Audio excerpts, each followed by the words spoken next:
Makanya sama dengan rumah, tidak ada yang jaga, orang keluar masuk bawa harta karun dari dalam rumah, dan ini kita tidak hendaki. Oleh karena itu, tugas kita sekarang di bidang pertahanan adalah menjaga ekonomi kita ini, sustainability-nya kita jaga. Kita mesti ingat bahwa tanpa kekayaan alam, rakyat tidak bisa menikmati kemerdekaan. Ini tantangan untuk para mahasiswa. Tantangan untuk para mahasiswa. Sekarang Anda berhadapan dengan buku, tapi nanti Anda pasti berhadapan dengan kenyataan. Dan kita di dalam aliran bernegara sekarang ada kondisi realita. Ada 3 macam aliran bernegara. Yang pertama, aliran ideologi sudah kita lewati. Yang kedua, aliran ekonomi sekarang sedang pasang surut. Tapi yang paling penting adalah aliran yang ketiga yang kita semua harus berusaha keras untuk menjaga, adalah aliran yang realistis. Aliran realistis itu adalah kita tahu apa yang terjadi, tapi kita harus tahu bagaimana kita mempertahankan supaya kedaulatan ekonomi kita, kedaulatan politik kita tetap bisa kita jaga. Ini sangat diperlukan. Itulah yang disebut aliran survival. Jadi teman-teman mahasiswa, aliran survival ini penting bagi kita semua, terutama mahasiswa sebagai penjuru masa depan bangsa Indonesia. Kita tidak boleh lagi membiarkan ada kejadian-kejadian seperti yang sekarang ini, terutama ekonomi kita mau diganggu. Ada lagi bagi yang fakultas ekonomi, coba pelajari, ada namanya under invoicing. Ini kejadian kelakuan para pengusaha-pengusaha kita yang tidak taat kepada peraturan-peraturan. Berapa yang dibayar pajak, tapi berapa yang dia laporkan. Kebohongan-kebohongan ini harus menjadi koreksi dari adik-adik mahasiswa sebagai penjuru masa depan.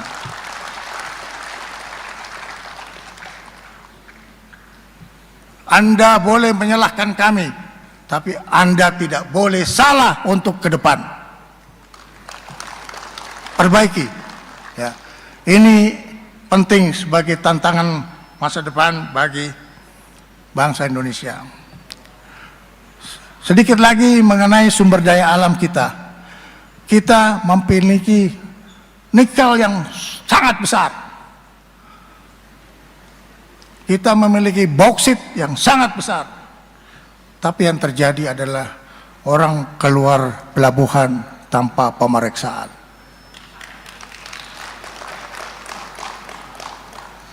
Orang keluar bandara tanpa diperiksa. Begitu kita melakukan tindakan-tindakan penertiban, kita lakukan pemeriksaan, orang-orang yang biasa lolos tanpa pemeriksaan masih merasa tidak ada pemeriksaan.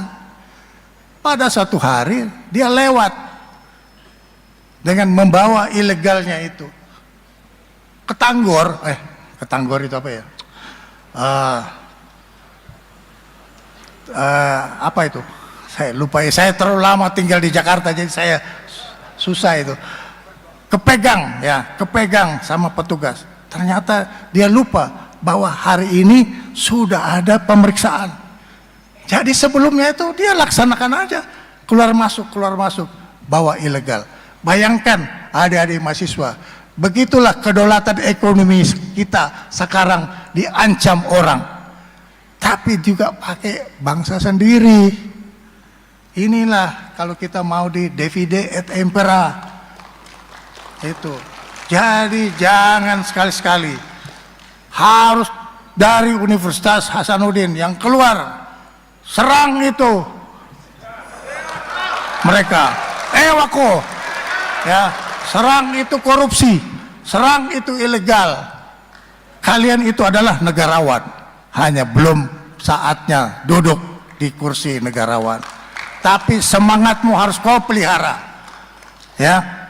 Jadi kita menghadapi musuh dalam selimut yang tidak menginginkan negara kita bangkit ekonominya. Itu under invoicing selama 20 tahun. Ini sebagai informasi bapak-bapak dan ibu-ibu sekalian, kurang lebih 800 miliar US dollar kerugian negara. 20 tahun. Ngapain aja si Safri itu? Ya. Saya juga harus mengoreksi diri saya, karena saya juga bagian daripada pengabdian negara, pengabdian kepada negara. Tapi ini saya mau ingatkan kepada adik-adik mahasiswa, bersihkan hatimu, ikhlaskan dirimu, bahwa korupsi ini membahayakan bangsa dan negara. Kita juga harus menertibkan birokrasi kita.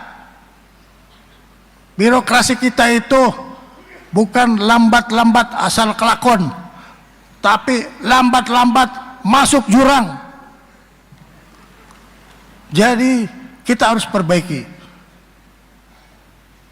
Semua ini adalah tanggung jawab kita, memperbaiki sistem, baik sistem ekonomi maupun sistem di dalam kemasyarakatan kita. Jadi tugas dari adik-adik mahasiswa bukan berarti diberi pekerjaan yang berat, tapi ini adalah tantangan untuk masa depan. Saya kembali kepada bagaimana kami membuat pertahanan. Ada implementasi dari pertahanan negara yang sekarang kita buat sejak tahun 2024 yang kita sebut Perisai Trisula Nusantara. Perisai Trisula Nusantara ini bukan untuk mengembalikan militerisme, bukan untuk mengembalikan difungsi. Difungsi itu sudah ditanam dalam-dalam, baik jasadnya sama arwahnya, nggak ada lagi. Saya ini adalah instrumen yang dulu mau dimanfaatkan dalam rangka difungsi, tapi hati kecil saya tidak ikhlas. Nah, ini dalam menjaga NKRI, kita memperkuat kekuatan di darat, kita memperkuat kekuatan di laut, kita memperkuat kekuatan kita di udara. Orang sering nyeletuk, nyeletuk itu apa? Ngomel ya. Ini pertahanan negara menghabiskan uang. Betul, saya sangat setuju.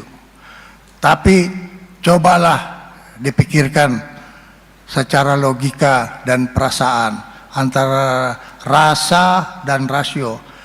Kedaulatan negara itu harganya tidak ada kalau kita tidak menjaganya.